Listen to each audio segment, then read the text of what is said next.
Conor Bradley, probably the talking point, if I'm going to be really honest. Like, since day dot, essentially coming into the Liverpool side, whether it be substitute appearances or his more recent starts, I think he's just been outstanding. He's shown absolutely no sort of fear when it comes to it. He's just come in and played his own game. He's gone about his own business. I think his time on loan at Bolton last year has definitely helped him because he's had that exposure to senior football already.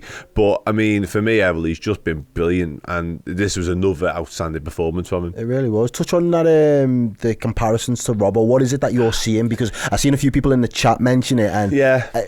It's still early days, but what is it? It's crazy early days, of course it is. And for me, it's you didn't even need to compare him because he's just a very good footballer, full stop. And attacking sense, defensively, I think he's got it. He really has. He's got that tenacity, and that maybe what is the comparison? That tenacity, that willingness to just put in the graft and work so hard. Robertson obviously has that in abundance, but for me, it's so difficult to replace or even step into Trent Alexander-Arnold's shoes. You can't replace him. He is irreplaceable. You can't do that job for like. And Conor Bradley, to his credit, hasn't really tried. No, he's just gone about his business in his way. He knows his strengths. He knows his limitations. Not that he appears to have many, but he's just done his job. He's done his version of being a fullback, and it's a lot like Andy Robertson's because it's up and down all day long, all afternoon. He's up and down, no backward step, just bang, bang, bang, bang, bang, constant shuttle runs, constant. And it's obviously for the goal, the Núñez goal, it's that give and go, and we see Robertson do that a lot, those little triangles in there, and I just think he has that. And his quality's there as well when he gets to the final third. His deliveries are always good, the nigh on always on point.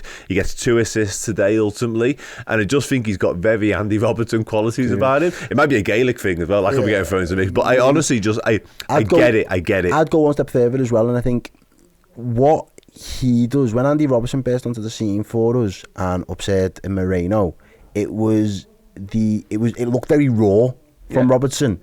And I was like, how do we refine it? And one of the things that we didn't necessarily have to refine was his anticipation. Early Robertson he used to anticipate so much and help us on that left-hand side to kind of keep turnover of play, the transitions, and as you say, getting on that front foot and up and down.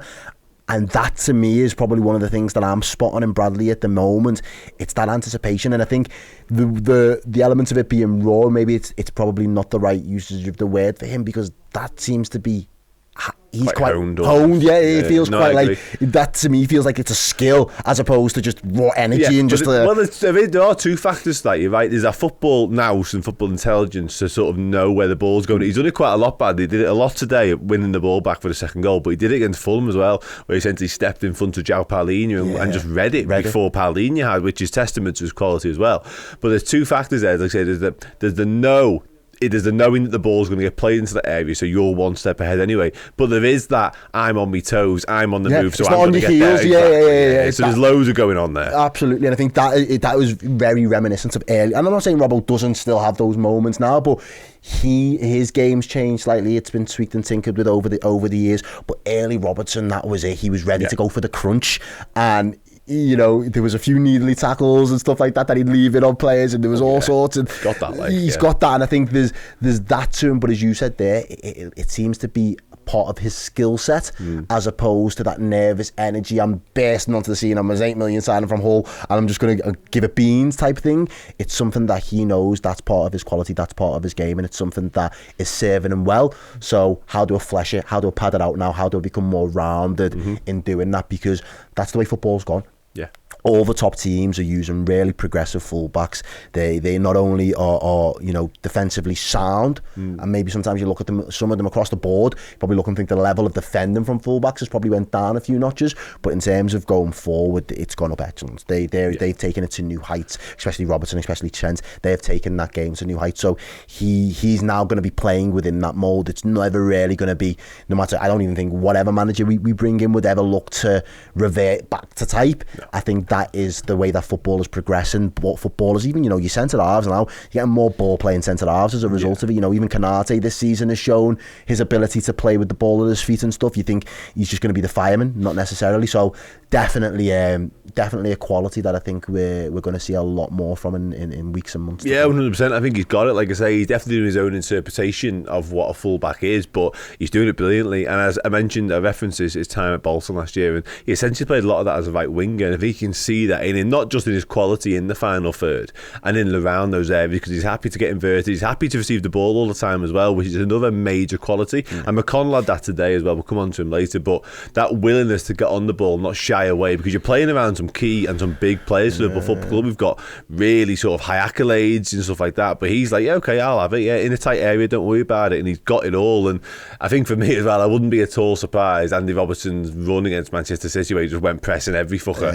I could see Conor Bradley because he's got that sort of desire and that willingness to put a shift in as well. We've seen him the other week basically break down with cramp essentially, because he would go to he's got nothing left in the tank, go to the wheels fall off. We've seen it again, yeah, absolutely. In terms of numbers today for Conor Bradley, plays the whole game, of course. 2 assists, as I mentioned, 5 tackles, was only beaten once when he was dribbled past, won 5 ground duels, won his only aerial duel, 92% passing accuracy as well, which is brilliant, and 3 key passes, which is probably the standout figure from all of this. So as the well. numbers back up the performance. Yeah, exactly. Yeah, the eye test is proven in the numbers. Yeah, 2 long balls, 2 accurate long balls. So yeah, absolutely outstanding. And I think he was given man the match on the telly. I know our socials give him man the match as well. Discord people, please let me know who you think. But for me, Conor Bradley was just exceptional. He really, really was. Non-possessed today. Number?